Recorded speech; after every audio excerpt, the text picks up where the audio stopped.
Hi ಸ್ನೇಹಿತರೆ ನಾವು ಇವತ್ತು ಪ್ರಮುಖ ಕಂಪ್ಯೂಟರ್ ಪ್ರಶ್ನೆಗಳ ಬಗ್ಗೆ ಚರ್ಚೆ ಮಾಡೋಣ. ಸ್ನೇಹಿತರೆ, ನಾವು KPC ಗ್ರೂಪ್ಸ್ 2016ರಿಂದ 2024ರವರೆಗೆ ಎಲ್ಲ ಪ್ರಶ್ನೆ ಪತ್ರಗಳು ಬಿಡಿಸುತ್ತಿದ್ದೇವೆ. ನೀವು ಪ್ಲೇ ಲಿಸ್ಟ್ನಲ್ಲಿ ನೋಡ್ಬೋದು. ಅದರಲ್ಲಿ ಕಂಪ್ಯೂಟರ್, ಕನ್ನಡ, ಇಂಗ್ಲೀಷ್ ಗ್ರಾಮರ್ ಮತ್ತು GK ಪೇಪರ್ ಎಲ್ಲ ಕೂಡ ಪ್ಲೇ ಲಿಸ್ಟ್ನಲ್ಲಿ ನಾವು ನೋಡ್ಬೋದು ಸ್ನೇಹಿತರೆ. ಅದೇ ರೀತಿ ನಾವು ಕಂಪ್ಯೂಟರ್, ಇಂಗ್ಲೀಷ್, ಕನ್ನಡ ಬೇರೆ ವಿಡಿಯೋಗೆ ಎಕ್ಸ್ಪ್ಲನೇಷನ್ ಮಾಡ್ತಿದ್ದೇವೆ, ಸಂಪೂರ್ಣ ವಿವರಣೆ ನೀಡುತ್ತಿದ್ದೇವೆ ಸ್ನೇಹಿತರೆ. ಮುಂದೆ ಬರುವಂಥ PDO ಆಗಲಿ, ವಿಲೇಜ್ ಅಕೌಂಟೆಂಟ್ ಆಗಲಿ, JEE ಎಕ್ಸಾಮ್ ಆಗಲಿ ನಿಮಗೆ ತುಂಬ ಯೂಸ್ಫುಲ್ ಆಗುತ್ತೆ ಸ್ನೇಹಿತರೆ. ನಾವು ಇವತ್ತು ಕಂಪ್ಯೂಟರ್ ಪ್ರಮುಖ ಪ್ರಶ್ನೆಗಳ ಬಗ್ಗೆ ಚರ್ಚೆ ಮಾಡಿದ್ದೇವೆ ಸ್ನೇಹಿತರೆ. ನಾವು ಪ್ರಮುಖ ಕಂಪ್ಯೂಟರ್ ಪ್ರಶ್ನೆಗಳಲ್ಲಿ SSC ಆಗಲಿ, ಬ್ಯಾಂಕಿಂಗ್ ಆಗಲಿ ಮತ್ತು ಎಕ್ಸಾಮ್ ಇರೋಂಥ ವೆಬ್ಸೈಟ್ಲಿಂದ ನಾವು ಏನು ಮಾಡಿರ್ತೀವಪ್ಪ ಅಂದರೆ ಕ್ವಶನ್ಗಳು ಆಯ್ದುಕೊಂಡು ಇಲ್ಲಿ ಎಕ್ಸ್ಪ್ಲೇನ್ ಮಾಡ್ತೇವೆ ಸ್ನೇಹಿತರೆ. ಇಲ್ಲಿ ನೋಡಿರಿ, ಬಿಡಿಸಿದ್ದೇವೆ. ಇಲ್ಲಿ ಮೊದಲ ಪ್ರಶ್ನೆ, ಕೆಳಗಿನಲ್ಲಿ ಯಾವುದು ನೋಡ್ರಿ, ಕೆಳಗಿನ ಯಾವುದು ಕಂಪ್ಯೂಟರ್ಗಳನ್ನು ನಿರ್ವಹಿಸಲು ಮತ್ತು ನಿರ್ದಿಷ್ಟ ಕಾರ್ಯಗಳನ್ನು ನಿರ್ವಹಿಸಲು ಬಳಸುವ ಸೂಚನೆಗಳು, ಡೇಟಾ ಅಥವಾ ಪ್ರೋಗ್ರಾಮ್ಗಳ ಒಂದು ಸೆಟ್ ಎಂದು ವ್ಯಾಖ್ಯಾನಿಸಲಾಗಿದೆ. ನೋಡ್ರಿ, ಈ ಕೆಳಗಿನ ಯಾವುಗಳನ್ನು ಕಂಪ್ಯೂಟರ್ ನಿರ್ವಹಿಸಲು ಮತ್ತು ನಿರ್ದಿಷ್ಟ ಕಾರ್ಯಗಳನ್ನು ನಿರ್ವಹಿಸಲು ಬಳಸುವ ಸೂಚನೆಗಳು, ಡೇಟಾ ಅಥವಾ ಪ್ರೋಗ್ರಾಮ್ಗಳ ಒಂದು ಸೆಟ್ ಎಂದು ಕರೀತಾರೆ ಅಂದರೆ ಅದು ಸಾಫ್ಟ್ವೇರ್ ಸ್ನೇಹಿತರೆ.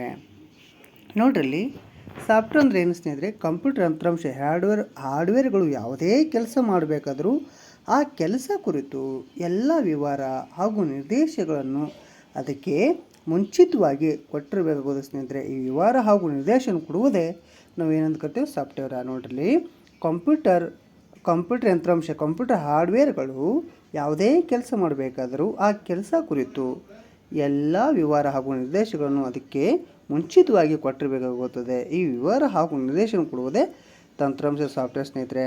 ಇಲ್ಲಿ ಕಾರ್ಯಕ್ರಮಗಳ ಸಮೂಹವನ್ನು ತಂತ್ರಾಂಶ ಕರಿತೇವೆ. ಅಂದರೆ ಇಲ್ಲಿ ಕಾರ್ಯಕ್ರಮ ಏನಿವೆಲ್ಲ ಸ್ನೇಹಿತರೆ ಅಂದರೆ ಕಾರ್ಯಕ್ರಮಗಳ ಸಮೂಹವನ್ನು, ಪ್ರೋಗ್ರಾಮ್ಗಳ ಸಮೂಹವನ್ನು ನಾವೇನು ಕರಿತೀವಿ? ಸಾಫ್ಟ್ವೇರ್ ಅಂತ ಕರಿತೇವೆ. ಸಾಫ್ಟ್ವೇರ್ ಅಂದರೆ ಏನು? ಪ್ರೋಗ್ರಾಮ್ಗಳ ಸಮೂಹ, ಅದಕ್ಕೆ ತಂತ್ರಾಂಶ ಅಂತ ಕರಿತೇವೆ. ಇನ್ನೊಂದು, ಸಾಫ್ಟ್ವೇರ್ನು ಭೌತಿಕವಾಗಿ ಸ್ಪರ್ಶಿಸಲು ಸಾಧ್ಯವಿಲ್ಲ. ಓಕೆ, ಕಂಪ್ಯೂಟರ್ ಸಾಫ್ಟ್ವೇರ್ ನಾವು system software, application software, utility software ನೋಡ್ಬೋದು. ನೋಡ್ರಿ, ನಾವು ಕಂಪ್ಯೂಟರ್ ಸಾಫ್ಟ್ವೇರ್ನಲ್ಲಿ 3 ನೋಡ್ಬೋದು ಸ್ನೇಹಿತರೆ. System software, application software, utility software ನೋಡ್ಬೋದು. ಇಲ್ಲಿ ಸಿಸ್ಟಮ್ ಸಾಫ್ಟ್ವೇರ್ನಲ್ಲಿ ಟ್ರಾನ್ಸ್ಲೇಟರು ಮತ್ತು loader and linker, operating system ನೋಡಿದರೆ, ಇಲ್ಲಿ ಅಪ್ಲಿಕೇಶನ್ ಸಾಫ್ಟ್ವೇರ್ನಲ್ಲಿ ಅಪ್ಲಿಕೇಶನ್ ಸ್ಪೆಸಿಫಿಕ್, ಜನರಲ್ ಪರ್ಪಸ್ ನೋಡ್ಬೋದು. ಮುಂದಿನ ಪ್ರಶ್ನೆ ಸ್ನೇಹಿತರೆ, ಲಭ್ಯವಿರುವ ಡೇಟಾವನ್ನು ಕೋಷ್ಟಕ ರೂಪದಲ್ಲಿ ಸಂಗ್ರಹಿಸಲು, ಸಂಘಟಿಸಲು, ಲೆಕ್ಕಾಚಾರ ಮಾಡಲು ಮತ್ತು ಕುಶಲತೆಯಿಂದ ಬಳಕೆದಾರರಿಗೆ ಈ ಕೆಳಗಿನಲ್ಲಿ ಯಾವುದು ಅನುಮತಿಸುತ್ತದೆ? ಯಾವುದು ಅಂದರೆ ಸ್ನೇಹಿತರೆ ಮೈಕ್ರೋಸಾಫ್ಟ್ ಎಕ್ಸೆಲ್ಲು. ಯಾವುದು? Microsoft XL. ಇಲ್ಲಿ ಮೈಕ್ರೋಸಾಫ್ಟ್ ಎಕ್ಸೆಲ್ ಅಂದರೆ ಮೈಕ್ರೋಸಾಫ್ಟ್ ಎಕ್ಸೆಲ್ ಒಂದು ವಿಂಡೋಸ್ ಆಧಾರಿತ ಸ್ಪ್ರೆಡ್ಶೀಟ್ ತಂತ್ರಾಂಶ. ನೋಡಲಿ, ಯಾವುದು ಆಧಾರಿತ? ವಿಂಡೋಸ್ ಆಧಾರಿತ ಸ್ಪ್ರೆಡ್ಶೀಟ್ ತಂತ್ರಾಂಶ. ಇದು ಮೈಕ್ರೋಸಾಫ್ಟ್ ಸಂಸ್ಥೆಯು ತಯಾರಿಸಿರುವ ಮೈಕ್ರೋಸಾಫ್ಟ್ ಆಫೀಸ್ ಪ್ಯಾಕೇಜ್ನ ಒಂದು ಭಾಗ. ಯಾವ ಸಂಸ್ಥೆ ಇದನ್ನು ಸ್ಥಾಪಿಸುತ್ತೆ? ಮೈಕ್ರೋಸಾಫ್ಟ್ ಸಂಸ್ಥೆಯು ತಯಾರಿಸಿರುವ ಮೈಕ್ರೋಸಾಫ್ಟ್ ಆಫೀಸ್ ಪ್ಯಾಕೇಜ್ನ ಒಂದು ಭಾಗ. MS ಎಕ್ಸೆಲನ್ನು ಮುಖ್ಯವಾಗಿ ಸೈಂಟಿಫಿಕ್ ಕ್ಯಾಲ್ಕುಲೇಷನ್, ಲೆಕ್ಕಾಚಾರ ಮತ್ತು ಸಂಖ್ಯೆ ವಿಶ್ಲೇಷಣೆ ಬಳಸುತ್ತಾರೆ. ಕೇಳ್ತಾರೆ ಸ್ನೇಹಿತರೆ, MS ಎಕ್ಸೆಲನ್ನು ಯಾವುದಕ್ಕಾಗಿ ಬಳಸುತ್ತಾರೆ? MS ಎಕ್ಸೆಲನ್ನು ಮುಖ್ಯವಾಗಿ ಸೈಂಟಿಫಿಕ್ ಕ್ಯಾಲ್ಕುಲೇಷನ್ ಮತ್ತು ಲೆಕ್ಕಾಚಾರ ಮತ್ತು ಸಂಖ್ಯಾ ವಿಶ್ಲೇಷಣೆಯಲ್ಲಿ ಬಳಸುತ್ತಾರೆ. ಓಕೆ, ಎಕ್ಸೆಲ್ನಿಂದ ತಯಾರಾಗುವ ಫೈಲ್ಗಳಿಗೆ .xls ಅಥವಾ .xlsx ಎಂಬ ಫೈಲ್ ಎಕ್ಸ್ಟೆನ್ಷನ್ ಇರುತ್ತದೆ.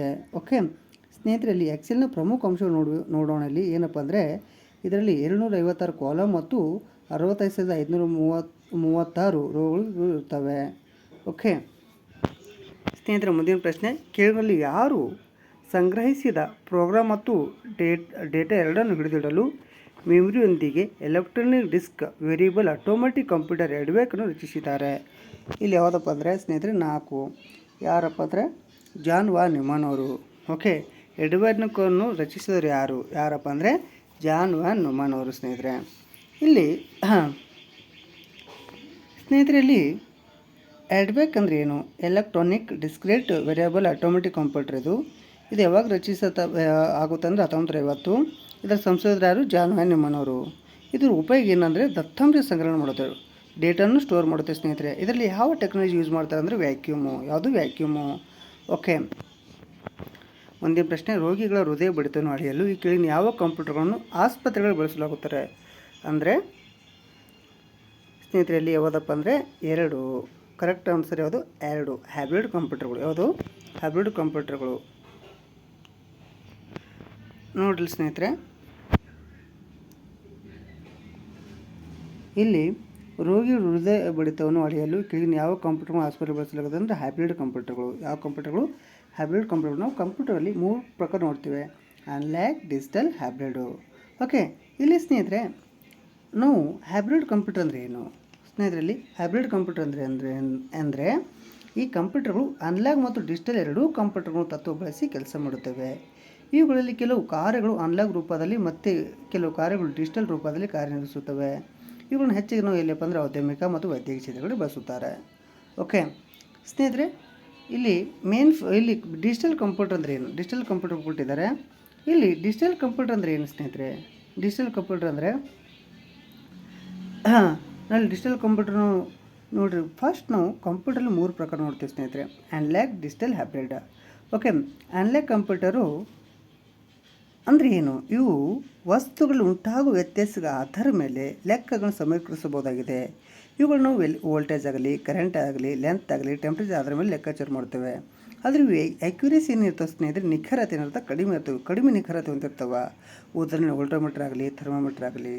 ಓಕೆ, ಇಲ್ಲಿ ಡಿಜಿಟಲ್ ಕಂಪ್ಯೂಟರ್ ಅಂದರೆ ಏನು ಸ್ನೇಹಿತರೆ? ಡಿಜಿಟಲ್ ಕಂಪ್ಯೂಟರ್ ಅಂದರೆ ಇವು ಸಾಂಕೇತಿಕ ರೂಪ ಬಳಸಿ ಕಾರ್ಯನಿರ್ವಹಿಸುತ್ತವೆ. ಅಂದರೆ ಸಾಂಕೇತಿಕ ರೂಪ ಅಂದರೆ ದ್ವಿಮಾನ 0 ಮತ್ತು 1 ಆಗಿವೆ ಸ್ನೇಹಿತರೆ.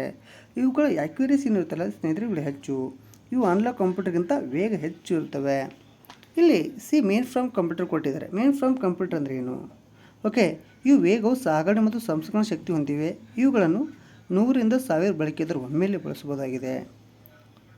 ಇವುಗಳು ಹೆಚ್ಚಾಗಿ ಬ್ಯಾಂಕಿಂಗ್ ಕ್ಷೇತ್ರದಲ್ಲಿ ಬಳಸುತ್ತಾರೆ ಸ್ನೇಹಿತರೆ. ಉದಾಹರಣೆ IBM S390, deck wax 7800, ಯುನಿವೇಕ್ 1110, IBM 370. ಮುಂದಿನ ಪ್ರಶ್ನೆ: ಡೆಸ್ಕ್ಟಾಪ್ ಕಂಪ್ಯೂಟರ್ಗಳು, ಲ್ಯಾಪ್ಟಾಪ್ ಕಂಪ್ಯೂಟರ್ಗಳು, ಟ್ಯಾಬ್ಲೆಟ್ಗಳು ಮತ್ತು ಸ್ಮಾರ್ಟ್ಫೋನ್ಗಳು ವಿಭಿನ್ನ ಪ್ರಕಾರಗಳಾಗಿವೆ. ಸ್ನೇಹಿತರೆ, ಇದು 3ನೇದು ಮೈಕ್ರೋ ಕಂಪ್ಯೂಟರ್ಗಳು. ನೋಡ್ರಲ್ಲಿ ಯಾವ ಕಂಪ್ಯೂಟರ್ಗಳು? ಮೈಕ್ರೋ ಕಂಪ್ಯೂಟರ್ಗಳು. ಈ ಮೈಕ್ರೋ ಕಂಪ್ಯೂಟರ್ಗಳು ಏನು ಸ್ನೇಹಿತರೆ? ಇವುಗಳನ್ನು ಪರ್ಸನಲ್ ಕಂಪ್ಯೂಟರ್ PC ಎಂದು ಕರೆಯುತ್ತಾರೆ. ಇವು ಮೈಕ್ರೋ ಪ್ರೊಸೆಸರ್ IC ಹೊಂದಿರ್ತವೆ. ಉದಾಹರಣೆ IBM PC, FLX, Sony Dell computers ಇತ್ಯಾದಿ. ಮುಂದಿನ ಪ್ರಶ್ನೆ: ಕಂಪ್ಯೂಟರ್ ಪ್ರೋಗ್ರಾಮಿನಲ್ಲಿ ಬೈನರಿ ತರ್ಕ ಮತ್ತು ಅಂಕಗಣಿತ ಪ್ರವರ್ತಕರು ಯಾರು ಸ್ನೇಹಿತರಲ್ಲಿ? ಯಾರಂದರೆ ಕ್ಲೌಡ್ ಶೆನನ್ ಅವರು. 2ನೇ ತಲೆಮಾರಿನ ಕಂಪ್ಯೂಟರ್ಗಳನ್ನು ಅವುಗಳ ಬಳಕೆಯಿಂದ ಹೆಚ್ಚಾಗಿ ನಿರೂಪಿಸಬಹುದು. ಯಾವುದಪ್ಪ ಅಂದರೆ ಟ್ರಾನ್ಸಿಸ್ಟರ್ಗಳು. ಇಲ್ಲಿ ಬಹಳಷ್ಟು ಇಂಪಾರ್ಟೆಂಟ್ ಏನಪ್ಪ ಅಂದರೆ ಸ್ನೇಹಿತರೆ, ಯಾವ ಜನ್ರೇಷನಲ್ಲಿ ಯಾವ ಟೆಕ್ನಾಲಜಿ ಯೂಸ್ ಮಾಡ್ತೇವೆ? ಮೊದಲ ಜನ್ರೇಷನಲ್ಲಿ ವ್ಯಾಕ್ಯೂಮ್ ಟ್ಯೂಬು, 2ನೇ ಜನ್ರೇಷನಲ್ಲಿ ನಾವು ಟ್ರಾನ್ಸಿಸ್ಟರ್ ಬಳಕೆ ಮಾಡ್ತೇವೆ, 3ನೇ ಜನ್ರೇಷನಲ್ಲಿ ನಾವು ICಗಳು ಬಳಕೆ ಮಾಡ್ತೇವೆ, 4ನೇ ಜನ್ರೇಷನ್ ಮೈಕ್ರೋ ಪ್ರೊಸೆಸರ್ ಸ್ನೇಹಿತರೆ. ಇಲ್ಲಿ 5ನೇ ಜನ್ರೇಷನ್ ನಾವು ಏನಪ್ಪ ಅಂದರೆ ಆರ್ಟಿಫಿಷಿಯಲ್ ಇಂಟೆಲಿಜೆನ್ಸಿಯಾಗಿ ಅಳವಡಿಸಲಾಯಿತು ಸ್ನೇಹಿತರೆ ಅಲ್ಲಿ. ಓಕೆ, ಮುಂದಿನ ಪ್ರಶ್ನೆ: ಕೆಳಗಿನಲ್ಲಿ ಯಾರು ಕೋಬಾಲ್ ಎಂಬ ಕಂಪ್ಯೂಟರ್ ಭಾಷೆಯನ್ನು ಕಂಡುಹಿಡಿದರು?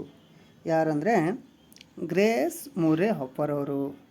ಮುಂದಿನ ಪ್ರಶ್ನೆ: IT ಸೇವೆಗಳ ಸಂದರ್ಭದಲ್ಲಿ BCP ಪೂರ್ಣ ರೂಪ ಯಾವುದಂದ್ರೆ ಸ್ನೇಹಿತರೆ ವ್ಯಾಪಾರ ದೃಢೀಕರಣ ಯೋಜನೆ. ಸ್ನೇಹಿತರೆ, ನಮ್ಮ ವಿಡಿಯೋಸ್ ನಿಮಗೆ ಇಷ್ಟವಾದರೆ ಲೈಕ್ ಮಾಡಿರಿ, ಶೇರ್ ಮಾಡಿರಿ, ಸಬ್ಸ್ಕ್ರೈಬ್ ಮಾಡಿರಿ. ಧನ್ಯವಾದಗಳು. ಶುಭ ದಿನ.